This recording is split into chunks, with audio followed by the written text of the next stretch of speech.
Mami saya kan kafir. Bapak saya bahkan menyebutkan bahwa dia nggak mau, semua orang pengen masuk surga, ntar surga penuh katanya. Berarti neraka sedikit, saya pengen masuk neraka aja deh, kata bapak saya gitu. Saya syahadatin, sampai waktu itu saya nangis gitu kan. Ini nilai tak terhangga gitu. Saya nangis, terus saya syahadatin dengan akhirnya walaupun dia tidak ngomongnya agak pelo kan. Asyhadu alla ilaha, saya syahadatin sampai muslim. 6 bulan kemudian dia meninggal, dipanggil Allah. Jadi saya pernah ke hampir 11 dukun saya pernah kunjungi. Itu karena saya nggak ngerti bahwa ini adalah perbuatan syirik. Jadi saya pernah ke dukun pada waktu saya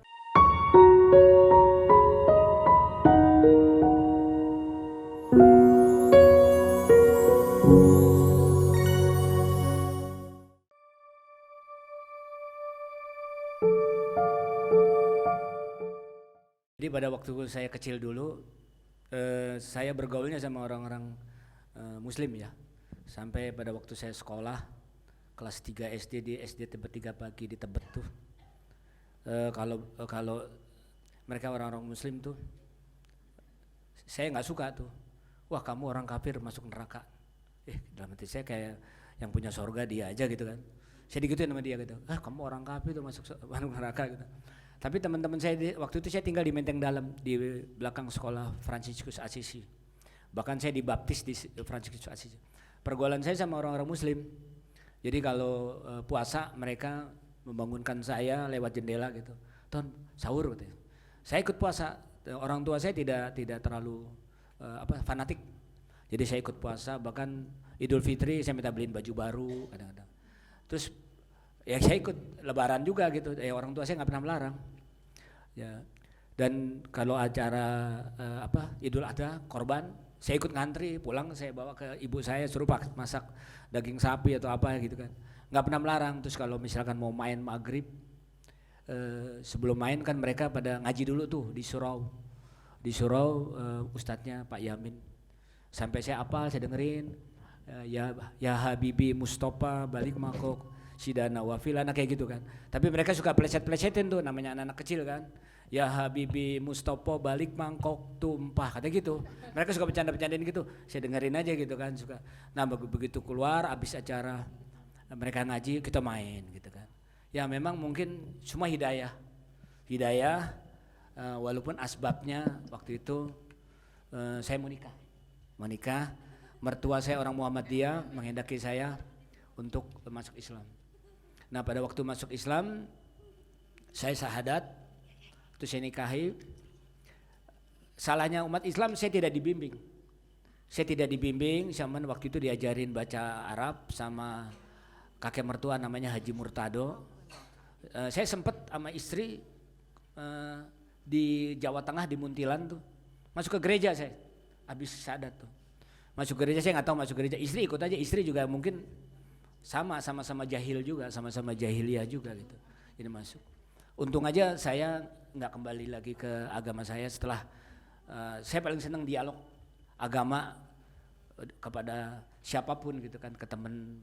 Jadi saya punya mertua Muhammadiyah, guru ngaji saya orang NU, teman-teman saya ada orang PKS, teman-teman saya ada orang jemaah tablik, ada Islam jemaah yang dibilang sesat itu adik papi saya, sehingga saya untuk sisi setelah itu saya mempelajari semua agama baik dan benar, betul. Dari mana? Dari dosa besar. Semua agama mengatakan berzina dosa, mabuk dosa gitu kan. Tapi dari sisi tauhid yang paling benar cuma Islam, karena menyembah Allah. Nah, Nasrani menyembahnya siapa? Nabi. Hindu apalagi parah, dewa-dewi atau apa segala macam kan. Yang lainnya nggak tahu lagi deh gitu. Konghucu mungkin patung gitu kan. Yang benar cuman Allah. Tapi kalau benar dalam sisi dosa besar, betul. Semua mengatakan sama. Nggak boleh bunuh, nggak boleh berzina. Dalam sisi dosa besar, semua agama sama baiknya dari sisi dosa besar. Tapi dari sisi tauhid, cuman Islam yang paling benar. Sampai saya pernah menghadiri teman saya yang suka meru'yah, namanya Pak Fauji. Qadarullah dia meninggal dunia Pak, Bu. Dia meninggal dunia. Dia meninggal dunia, terus begitu mau dikuburin,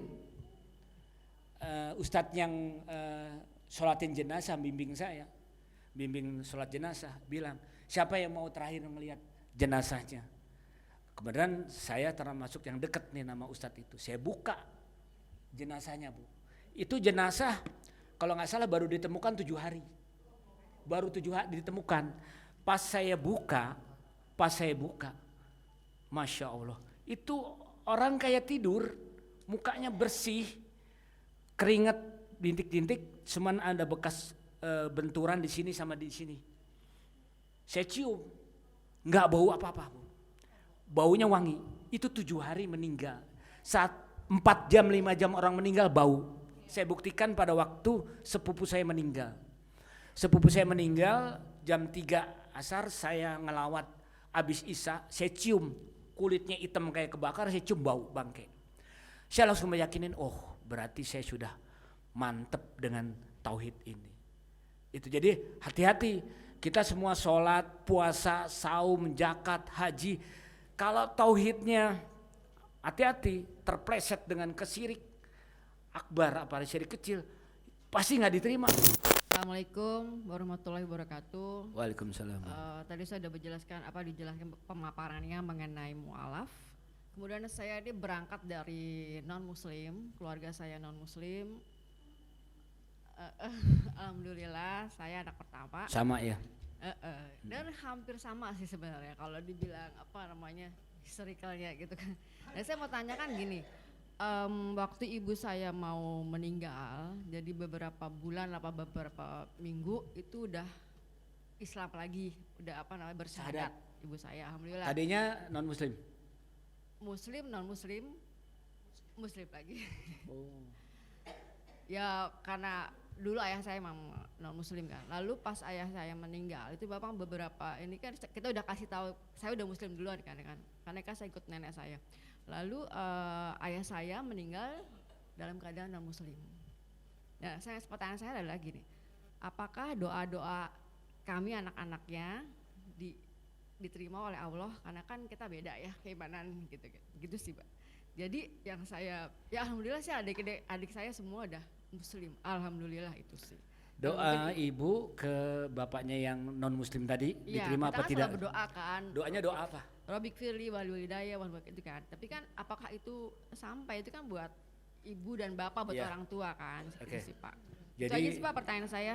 Wassalamualaikum warahmatullahi wabarakatuh. Saya jawab dengan Sirah Nabawiyah ya. Kisah Nabi yang anak dan Nabi Nuh ya. Nabi Nuh. Itu kan istri dan anaknya kafir. Begitu dia berdoa untuk minta keselamatan, Allah tolak itu. Allah tolak.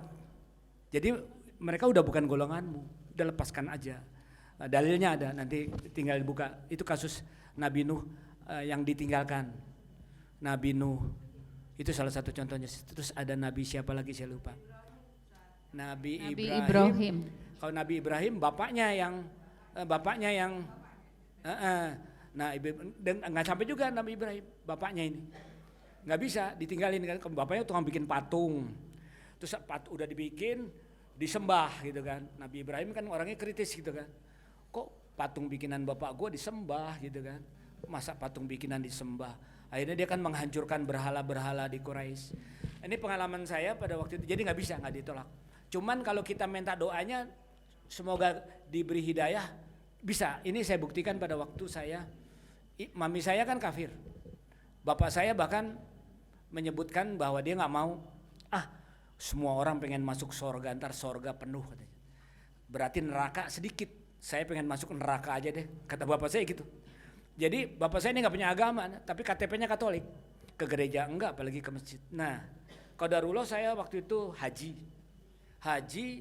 kebenaran saya pada waktu itu ditelepon sama ustadz saya, lulusan Lipia tapi bukan ustadz yang cum laude tadi. Dia cerita, Pak Anton, nanti sholat subuh di Raudhoh, sholat wajib ya, jangan sholat sunnah. Waktu itu saya pada waktu umroh, kata si ustadz ini, saya minta kepada Allah anak saya si Nada umur 11 tahun supaya hafiz Quran. Ternyata pulang dari umroh anaknya hafiz Quran. Wah, akhirnya saya ikuti. Besok jam 3 pagi saya udah ke Raudhoh. Ternyata di situ penuh. Nah lucunya saya selalu kalau umroh atau haji, saya selalu kayak jadi babysitter orang.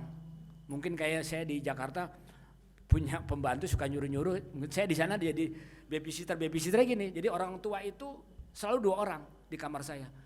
Orang tua itu selalu kalau pas tawaf ajak saya ya. Jadi saya selalu digandeng sama orang tua, saya gandeng dia padahal gitu kan. Nah qadarullah waktu itu Pak Arifin sama Pak Saji ya, sama Pak Abu Bakar. Itu orang Padang ya. Saya damping pas saya mau ke Raudhoh jam 3 itu saya sudah digandeng. Sudah penuh tuh Raudhoh. Sudah penuh Raudhoh, saya masuk dari belakang. Mental nih yang 2 orang ini. Saya bisa masuk. Nah, di situ saya enggak minta doa kepada ibu mami saya supaya apa-apa. Saya minta supaya ibu saya dapat hidayah. Dapat hidayah, kalau doa untuk diampuni enggak bisa. Cuman mintanya dapat hidayah. Saya minta, ya Allah, berilah kan hidayah mami saya. Pada saat itu saya sholatnya kan 2 rakaat langsung diusir sama petugas karena gantian kan, di situ tempat yang diijabah Allah kan. Nah, saya sholat tahajud 11 rakaat di pantat, pada waktu sujud di pantat orang gitu kan, sempitnya kan. Habis sholat tahajud 11 rakaat, saya duduk samping orang badannya gede gitu. Karena badan saya kecil mungkin nggak kelihatan, jadi saya nggak diusir. Begitu azan sepi baru suasana. Saya minta di situ. Pulang dari haji, ibu saya masuk rumah sakit, mami saya masuk rumah sakit. Waktu itu tinggal di rumah kakak saya yang kafir, orang Katolik, namanya Heinze. Mukanya mirip sama saya, kalau jalan pasti orang miripnya saya. Dia tinggal di rumah kakak saya Heinze itu, kakak saya miara anjing. Jadi dia kena infeksi salur pernapasan, dibawa ke rumah sakit Siloam Bekasi ya. Ternyata kena infeksi saluran pernapasan, mungkin kena bulu anjing dan ini. Akhirnya setelah sembuh kesepakat tinggal di rumah saya. Walaupun beda akidah karena ada ibu saya, nggak apa-apa, tinggal di situ. Sebulan kemudian mami saya bilang apa? Kok hidup ini kok bingung saya katanya. Saya pikir nggak betah di rumah saya kan. Terus maksud mami apa? Ya saya bingung dengan pegangan hidup. Oh saya langsung nangkep. Maksud mami nggak yakin dengan pegangan. Iya. Terus mami mau ikut agamanya Anton. Terserah. Mami mau syahadat. Terserah. Artinya saya syahadatin. Saya syahadatin. Sampai waktu itu saya nangis gitu kan. Ini nilai tidak terhangga gitu. Saya nangis. Terus saya syahadatin dengan akhirnya walaupun dia tidak ngomongnya agak pelo kan. Asyhadu alla ilaha illallah, saya syahadatin sampai muslim. 6 bulan kemudian dia meninggal, dipanggil Allah. Jadi kalau doa minta ampun nggak diterima, cuman syahadat yang bisa. Kita minta supaya dia dapat hidayah yang bisa. Ini pengalaman pribadi saya juga. Pada waktu saya belum mengenal tauhid, itu saya pernah ke hampir 11 dukun saya pernah kunjungi. Itu karena saya nggak ngerti bahwa ini adalah perbuatan syirik. Jadi saya pernah ke dukun. Pada waktu saya punya masalah, istri saya qadarullah pada waktu baru nikah 2 bulan kabur. Istri saya kabur, saya ke dukun. Saya nggak kenal tauhid. Karena saya tidak kenal tauhid sampai ke 11 dukun yang semuanya qadarullah terakhir pada waktu istri saya kembali dengan saya sholat. Mungkin kalau pada waktu itu salah satu dukun berhasil memulangkan istri saya sampai sekarang mungkin percaya. Sekarang saya benci sekali yang namanya dukun dan orang pinter itu. Nggak ada. Berarti orang yang ke dukun itu bukan orang pinter, dukunnya orang bodoh, orangnya juga bodoh yang ke dukun. Gitu nggak ada gunanya. Jadi orang yang nah ini orang kan menganggap bahwa kiai bukan kiai abal-abal. Saya sekarang mungkin memperdalam tauhid, saya udah bisa memilah, oh ini kiai model ini ya kategorinya A. Saya nggak bilang abal-abal, ini kategorinya B. Saya udah bisa pilih, oh ini kategorinya begini. Ini nggak nyampe nih tauhidnya gitu kan.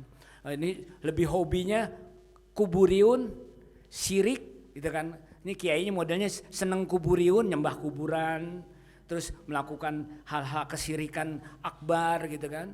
Bahkan mertua saya itu dukun.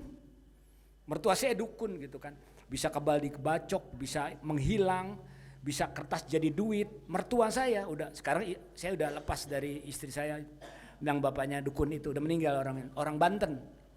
Jadi musuhan sama saya, begitu saya paham sama tauhid, musuhan sama saya. Nah ini yang membuat kita tidak paham tauhid. Emang salah satu yang membunuh mereka sejak bangku sekolah adalah muatan kufriyah dalam materi pendidikan. Jadi mereka dicekoki ajaran sekulerisme dan isme-isme lainnya. Sehingga fitrah tauhidiyah imaniyahnya mati. Selama hidupnya tauhidnya mati. Hanya jasadnya aja yang hidup. Hati-hati ya. Kalau kita cuman Islam jasadnya hidup, tauhid gak ngerti. Mereka hidup di dunia bagaikan makhluk hidup yang tidak ada nilainya di mata Allah. Karena tauhidnya mati. Selalu berbuat syirik. Ya tadi sihir lah, kedukun. Menyekutukan Allah. Yang berakibat kepada nawakidul iman, batal Islamnya. Mereka inilah yang kelak di usia 60-78 tahun, 60-70-80 tahun secara jasad baru dikuburin, baru mati. Tapi secara tauhid dia udah mati dari umur 20 tahun. Dari sebelum 20 udah mati tauhidnya. Secara jasad dikuburin 60, 70, 80. Tapi tauhidnya dari umur 20 udah mati. Udah gak ada gunanya di mata Allah karena dia tidak ngaji tauhid, tidak mempelajari. Hanya fikih. Fikih gak salah. Tapi kalau orang ngaji fikih terus gak ngaji tauhid, dipastikan tauhidnya bermasalah. Kali ini kita sedang di perjalanan menuju Desa Berungai, Desa Semuntai, Kecamatan Sepauk. Alhamdulillah tadi kita dari Kabupaten Sintang setelah melakukan perjalanan selama 3 jam dan kondisi jalannya ya seperti ini. Seperti para wakil semua lihat bahwasanya rintangannya ya ini jalan yang berlubang. Sudah ditunggu oleh para mualaf yang alhamdulillah berjumlah 17 orang. Yang dimana kita akan melakukan berbagai kegiatan di sana. Ya, ini yang pertama adalah melakukan syahadat. Asyhadu an la ilaha illallah. Melakukan sunatan massal untuk para mualaf tadi. Kemudian kita akan melakukan pembagian zakat. Tak lupa yang penting bahwasannya kita ke sana itu akan membagikan Al-Quran. Karena kali ini merupakan wakaf Al-Quran dominan untuk Muslim pedalaman di Kalimantan Barat.